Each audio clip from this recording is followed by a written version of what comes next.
Hey guys, कैसे हैं आप सब। तो आज हम बात करेंगे थॉर लव एंड थंडर से ही रिलेटेड। तो इस वीडियो में आज मैं थॉर लव एंड थंडर की एंडिंग को भी एक्सप्लेन करूंगा और इसके पोस्ट क्रेडिट सीन और एंड क्रेडिट सीन, इन दोनों क्रेडिट्स को एक्सप्लेन करूंगा। Thor love and thunder movie देखने के बाद मेरे जितने भी थॉट्स थे उनको लेके मैंने एक अलग वीडियो बना दिया है, तो लिंक ऊपर फ्लैश हो रहा होगा, तो आप जाके उसे भी जरूर चेकआउट करिएगा। तो वीडियो देखने से पहले छोटी सी रिक्वेस्ट, चैनल को सब्सक्राइब, वीडियो को लाइक और शेयर करें। तो स्पॉइलर वार्निंग के साथ चलिए शुरू करते हैं। तो पहले मैं आप लोगों को मूवी की एंडिंग को एक्सप्लेन कर देता हूँ।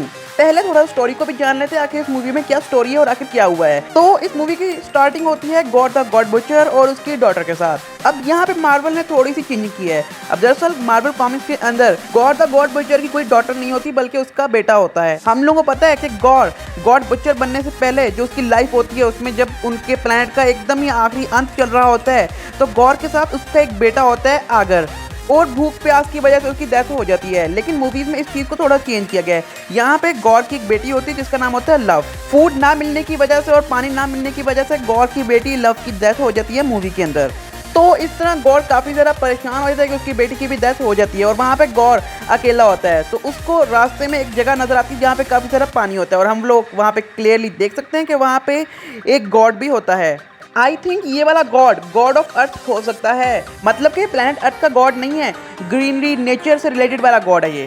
लेकिन ये वाला जो गॉड होता है बहुत ज़्यादा घमंडी, खुदगर्ज और बहुत ही ज़्यादा गरूर करने वाला गॉड होता है। दरअसल ये वाला जो गॉड होता है, गॉड को बताता भी है कि यहाँ पे एक नेक्रोसोर्ड का धारण, मतलब कि नेक्रोसोर्ड वाला आदमी जिसकी नेक्रोसोर्ड होती है, इसने उसकी बजा दी है, तो इसका मतलब नेक्रोसोर्ड यहीं पे है, और यहीं से नेक्रोसोर्ड गॉड को मिलती है और गॉड बनता है गॉड द गॉड बुचर।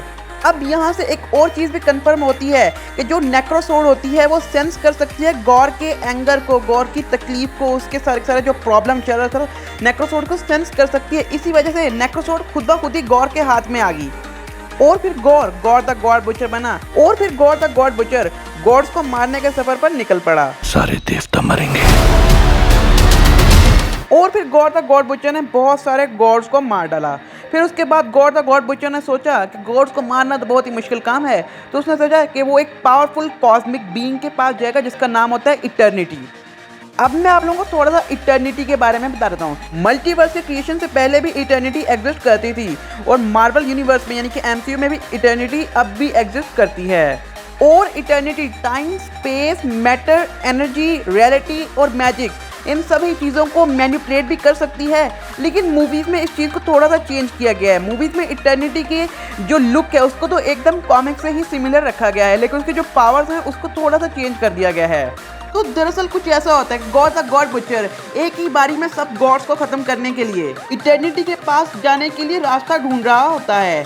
अब उसे पता लग जाता है कि आखिर इटर्निटी कहाँ है, लेकिन इटर्निटी के लिए एक चाबी चाहिए होती है, और वो चाबी अपना स्टॉर्म ब्रेकर होता है जो बाइफ्रोस्ट को समन कर सकता है, और बाइफ्रोस्ट की वजह से ही इटर्निटी के पास जाया जा सकता है। और जो कोई इटर्निटी के पास पहले पहुंचेगा तो इटर्निटी उसकी एक विश पूरी कर देगी।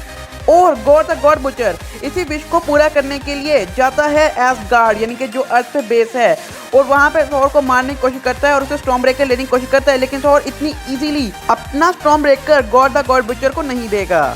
At the end God the god butcher को स्टॉर्म ब्रेकर तो चाहिए था, उसके बदले God the god butcher ash gourd से उनके बच्चे उठा के ले जाता है, क्योंकि गॉड द गॉड बुचर को पता है कि थॉर, वल्केरी और जेन फोस्टर यानी कि माइटी थॉर जरूर एसगार्ड के बच्चों को बचाने के लिए उसके पास आएंगे। और ऐसा ही होता है, थॉर, वल्केरी और जेन फोस्टर एसगार्ड के बच्चों को बचाने के लिए गॉड द गॉड बुचर के पास आते हैं, और unfortunately God the god butcher Thor का स्टॉर्म ब्रेकर लेने में कामयाब हो जाता है। अब मैं आप लोग करूँ आखिर गॉड द गॉड बुचर ने कैसे स्टॉर्म ब्रेकर ले लिया। जब थॉर ने एसगार्ड की तरफ बाइफ्रोस्ट खोला, तो जब थॉर, वल्केरी और जेन फोस्टर एसगार्ड में जाने लगे थे, तो उस वक्त गॉड द गॉड बुचर ने बाइफ्रोस्ट के दौरान ही स्टॉर्म ब्रेकर को अपनी तरफ खींच लिया, और फिर थॉर, वल्केरी और जेन फोस्टर चले जाते हैं एसगार्ड।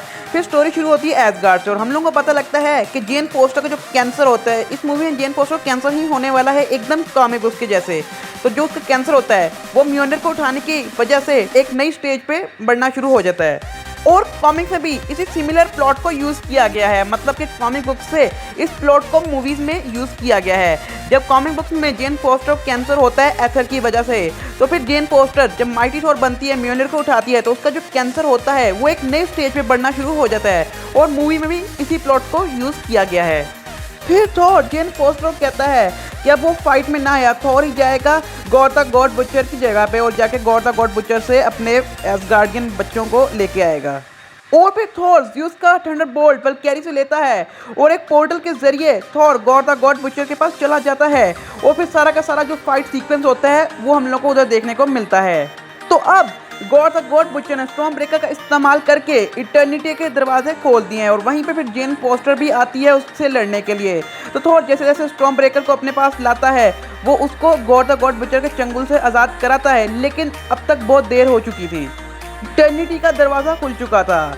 अब यहाँ पे मैं आप लोगों को एक और बात बता दूँ, अब यहाँ पे जो गॉड द गॉड बुचर की जो नेक्रोसोड होती है वो टूट चुकी होती है। यहाँ पे जेन फोस्टर ने गॉड द गॉड बुचर की नेक्रोसोड को तोड़ दिया होता है म्योल्नर की मदद से। तो इस तरह जो गॉड द गॉड बुचर होता है उस पे से नेक्रोसोड के जो इफेक्ट होते हैं वो आहिस्ता आहिस्ता धीरे धीरे कम होना शुरू हो जाते हैं।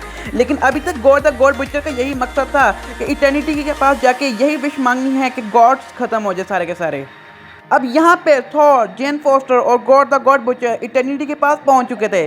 तो यहाँ पे हम लोगों को पता लगता है कि जो जेन फोस्टर होती है उसकी भी डेथ हो जाती है। अब यहाँ पे देखने वाली और जो काम की बात यह है कि जेन फोस्टर जो होती है अब वो भी एक एसगार्डियन बन चुकी होती है, क्योंकि उसका जो सारी की सारी जो बॉडी होती है वो भी गोल्डन डस्ट में चेंज हो जाती है। जब थॉर रैग्नारोक में ओडिन की डेथ होती है तो वो भी एक गोल्डन डस्ट में चेंज हो जाते हैं। तो ऐसे ही यहाँ पे जेन फोस्टर भी गोल्डन डस्ट में चेंज हो जाती है। दरअसल ये सारा का सारा जो सीन था ये चीज़ दर्शाता है कि जेन फोस्टर अब एक एसगार्डियन बन चुकी है, क्योंकि जो एसगार्डियंस होते हैं और जो एक बैटल में जिनकी डेथ हुई हो तो वो लोग जाते हैं गॉड्स की हेवन में जिसका नाम होता है वेलहेला। तो इसे कंफर्म हो जाता है कि जेन फोस्टर जाती है वेलहेला। अभी इसी सारे के सारे सीन को मैं आगे जाके एक्सप्लेन करूंगा, तो आप लोग इस सीन को भूल मत जाइएगा। तो अभी बात करते हैं हम लोग गॉड द गॉड बुचर के बारे में। तो यहाँ पे गॉड द गॉड बुचर जब विश मांगने वाला होता है इटर्निटी से तो और यहाँ पे गॉड द गॉड बुचर कहता है कि मत करो ऐसा, गॉड को मार के तुम्हें क्या मिलेगा, प्यार करो तुम लोगों से। तो यहाँ पे गॉड द गॉड बुचर जो होता है उसका दिल पिघल जाता है। अब मैं आप लोग बता दूँ, यहाँ पे थॉर की बात है उसका दिल नहीं पिघला, यहाँ पे जो नेक्रोसोड होती है उसका जो इफेक्ट होता है वो गॉड द गॉड बुचर के ऊपर से खत्म होना शुरू हो जाता है। तो इस तरह गॉड द गॉड बुचर सोचता है कि गॉड को मार के आखिर क्या फ़ायदा। तो वो यहाँ पे इटर्निटी से विश मांगता है कि उसकी बेटी जिसका नाम होता है लव, उसको जिंदा कर दो, उसको रिवाइव कर दो। तो इटर्निटी उसकी बेटी को रिवाइव कर देता है और यहाँ पे गॉड द गॉड बुचर पहले तो अपनी बेटी को देख के बहुत खुश होता है, फिर उसके बाद गॉड द गॉड बुचर की डेथ हो जाती है। तो अब यहाँ पे एक ये चीज़ नोटिस करने वाली है कि जब eternity God the god butcher की बेटी लव को जिंदा करती है तो यहाँ पे हम लोग पानी के रिफ्लेक्शन में देख सकते हैं कि जो लव होती है गॉड की बेटी तो वो पानी में एकदम ही इटर्निटी जैसे दिख रही होती है। तो यहाँ पे एक चीज़ आती है जो मैं आप लोगों को अभी एक्सप्लेन करने वाला हूँ। हो सकता है कि जो वरदान इटर्निटी ने यहाँ पे लव को दिया हो उसमें इटर्निटी के कुछ पावर्स भी हो, और ये भी हो सकता है कि यहाँ पे लव दरअसल में सिंगुलैरिटी हो। अब मैं आपको बता दूं दरअसल में सिंगुलैरिटी भी एक बहुत ही ज़्यादा पावरफुल कॉस्मिक बीइंग होती है। तो हो सकता है कि यहाँ पे लव दरअसल में सिंगुलैरिटी हो। अब दरअसल सिंगुलैरिटी एक ऐसी बीइंग है जिसके अंदर ही अंदर एक पॉकेट डायमेंशन होता है। अब बात कर लेते हैं सिंगुलैरिटी की पावर्स के बारे में। दरअसल में सिंगुलैरिटी टेलीपोर्ट भी क्रिएट कर सकती है, वो उड़ तो सकती ही है लेकिन उसके साथ ही साथ वो क्रॉस डायमेंशनल बैरियर्स को भी क्रिएट कर सकती है और वो ऑस्मोसिस भी कर सकती है। मतलब कि हम लोगों ने जब बेंटन में एक बेंटन का दोस्त होता है केविन 11 उसको देखा था, वो एक ऑस्मोसिन होता है, वो किसी भी मेटल या किसी भी चीज़ को किसी भी मैटर को एब्जॉर्ब कर सकता है। तो सिंगुलैरिटी भी ऐसे ही है, वो किसी भी चीज़ को एब्जॉर्ब कर सकती है, चाहे तो पावर चाहे कुछ भी हो, किसी भी चीज़ को एब्जॉर्ब कर सकती है। मुझे तो ये सिंगुलैरिटी ही लगती है, उसके चांसेस भी काफ़ी ज़्यादा हैं कि यहाँ पे लव दरअसल में सिंगुलैरिटी है। इटर्निटी ने उसे कुछ पावर्स दी हैं जिसकी वजह से लव अब सिंगुलैरिटी बन चुकी है। हम लोग मूवी के एंड में क्लियरली देख सकते हैं कि जो अब लव होती है उसके पास भी पावर्स आ चुकी हैं, जबकि गॉड के पास किसी तरह की पावर नहीं होती। तो इससे कंफर्म हो जाता है कि इटर्निटी ने ही लव को पावर्स दी हैं और अब लव सिंगुलैरिटी बन चुकी है। और एक और तरह से भी कंफर्म हो जाता है, हम लोग मूवी के एंडिंग सीन में देख सकते हैं कि जब लव और थॉर कुछ लोगों को बचाने जाते हैं, किसी प्लेनेट पे होते हैं, वो अपने शिप पे आए होते हैं और कुछ एलियंस आपस में लड़ रहे होते हैं, तो उनको बचाने के लिए थॉर पकड़ता है म्योल्नर और लव पकड़ती है स्टॉर्म ब्रेकर। और ये एवेंजर्स इन्फिनिटी वॉर में थॉर ने खुद ही कंफर्म कर दिया था कि स्टॉर्म ब्रेकर को सिर्फ बहुत ही खास लोग उठा सकते हैं, मतलब कि जिनके पास बहुत ज़्यादा पावर और बहुत ज़्यादा स्ट्रॉन्ग हो। तो यहाँ पे सिंगुलैरिटी ही होने के चांसेस हैं कि यहाँ पे लव सिंगुलैरिटी है, क्योंकि उसने स्टॉर्म ब्रेकर को उठा लिया। तो तो आप लोग मुझे कमेंट्स में जरूर बताइएगा कि आप लोगों को क्या लगता है कि लव ही सिंगुलैरिटी है या नहीं। तो जब गॉड बच्चा की डेथ होती है तो गॉड थॉर से कहता है कि अब वो उसकी बेटी लव की देखभाल करे। इससे रिलेटेड मैं आप लोगों को एक फन फैक्ट आता हूँ। दरअसल में जो गॉड बच्चा की बेटी लव होती है, जो बच्ची लव को प्ले कर रही होती है, दरअसल में वो क्रिस हेम्सवर्थ की अपनी बेटी इंडिया हेम्सवर्थ होती है। और अब हम लोगों को फ्यूचर मूवीज में थॉर के साथ ही सिंगुलैरिटी यानी कि लव भी देखने को मिल सकती है। अब दरअसल मार्वल कॉमिक्स के अंदर सीक्रेट वॉर्स का एक इवेंट था जिसके अंदर सिंगुलैरिटी को भी अपीयर करवाया गया था और सिंगुलैरिटी और सीक्रेट वॉर्स आपस में बहुत गहरे कनेक्शन है इन दोनों के। तो हो सके मार्वल भी सीक्रेट इन्वेजन की तरह एक सीक्रेट वॉर पे सीरीज बनाए, हो सकता है, अब ये कंफर्म नहीं है, और उसमें हम लोग को सिंगुलैरिटी से रिलेटेड भी कुछ पता लगे। और मैं आप लोगों को एक और बात बताऊं, दरअसल में थॉर 5 भी अब कंफर्म हो चुकी है, क्योंकि जब मूवी एंड होती है तो साइड पे लिखा हुआ आता है कि थॉर विल रिटर्न, तो इससे ये कंफर्म हो जाता है कि थॉर भी रिटर्न करेगा।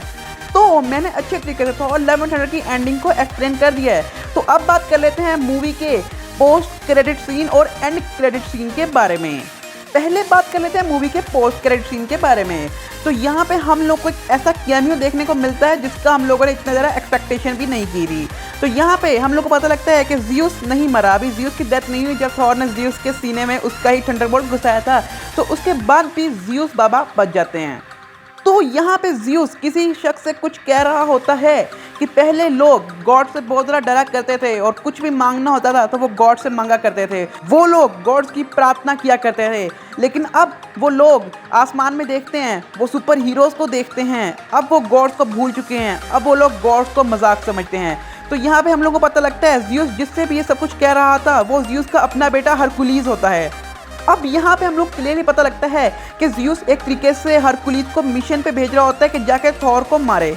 अब यहाँ पे मार्वल ने हरकुलीस के लिए ब्रैड गोल्डस्टाइन को कास्ट किया है। और मैं आप लोगों को बताऊं, दरअसल में मार्वल कॉमिक्स के अंदर हरकुलीस वर्सेस थॉर भी हम लोग को देखने को मिलता है और हो सकता है कि थॉर 5 में हम लोग को हरकुलीस ही एज ए विलन देखने को मिले। अब यहाँ पे हरकुलीस परमानेंट विलन नहीं होता, उसको भी पता नहीं होता कि थॉर अच्छा होता है या बुरा होता है, सिर्फ वो कुछ देर के लिए आपस में फाइट करते हैं। लेकिन बाद में हरकुलीस एवेंजर्स का पार्ट भी रह चुका है मार्वल कॉमिक्स के अंदर। तो हो सकता है कि थॉर 5 में पहले हरकुलीस और थॉर आपस में फाइट करें और फिर बीच में ही आपस में दोस्त बन जाए और फिर किसी बड़े थ्रेट का सामना करें। और यहाँ पे मार्वल ने हरकुलीस को उसका एकदम कॉमिक बुक एक्यूरेट लुक दे दिया है। तो अब बात करते हैं सेकंड पोस्ट क्रेडिट सीन या एंड क्रेडिट सीन के बारे में। तो दरअसल में जो एंड क्रेडिट सीन होता है ये बहुत ज़्यादा स्पेशल और बहुत ज़्यादा इंपॉर्टेंट एंड क्रेडिट सीन है Thor love and thunder movie का। तो इस एंड क्रेडिट सीन में हम लोग देख सकते हैं जेन फॉस्टर को वेलहैला में। जब जेन फॉस्टर एके माइटी थॉर की डेथ होती है एज गार्डियन के तौर पे, तो उसके बाद जेन फॉस्टर पहुंचती है वेलहैला में और यहाँ पे जेन फॉस्टर की मुलाकात होती है हाइमडैल से। और यहाँ पे हाइमडैल कहता है कि तुम्हारी मौत हो चुकी है। तो फिर जेन फॉस्टर को पता है कि हाँ उसकी मौत हो चुकी है। यहाँ पे हाइमडैल जेन फॉस्टर से कहता है कि थैंक यू उसके बेटे की हिफाजत करने के लिए। तो यहाँ पे ये चीज़ 100% कंफर्म हो जाती है कि हाइमडैल वेलहैला से भी देख सकता है किसी को भी, थॉर को भी देख सकता है और किसी को भी देख सकता है। हाइमडैल के मरने के बाद भी उसकी पावर्स उसी के साथ हैं और हो सकता है कि फ्यूचर में भी हम लोगों को हाइमडैल, ओडेन, फ्रीगा और जेन फॉस्टर का कुछ ना कुछ पार्ट देखने को मिले। मतलब जेन फॉस्टर तो कंफर्म है फ्यूचर के लिए, लेकिन हम लोगों को आगे हाइमडैल और ओडेन और फ्रीगा भी देखने को मिल सकते हैं। और फिर ऐसा हो सकता है कि जेन फॉस्टर की बाद में मुलाकात हो ओडेन के साथ, फ्रीगा के साथ, तो इस तरह फिर ये आगे हम लोगों को फिर कभी पता लगेगा। तो कॉमिक्स में कुछ ऐसा होता है कि जेन फॉस्टर कॉमिक्स में भी वेलहैला पहुंच चुकी है। एक विलन होता है मैंगॉग, वो पूरे के पूरे एसगार्ड को तबाह करता है। फिर उसके बाद जेन फॉस्टर उसे रोकने के लिए अपना सेक्रीफाइस देती है। तो फिर जेन फॉस्टर पहुंचती है वेलहैला में, लेकिन ओडेन जेन फॉस्टर को रिवाइव करते हैं और फिर जेन फॉस्टर एक बार जिंदा हो जाती है और वो वेलहैला से वापस आ जाती है। तो हो सकता है कि ऐसा कुछ सीन हम लोगों को, मतलब ये जो प्लॉट है ये हम लोग को फ्यूचर किसी मूवी में देखने को मिले, क्योंकि मार्वल ने जेन फॉस्टर को यूं वेस्ट तो नहीं करना। मार्वल किसी ना किसी तरीके से, किसी ना किसी लॉजिक से जेन फॉस्टर को वापस ले आएगा एमसीयू में।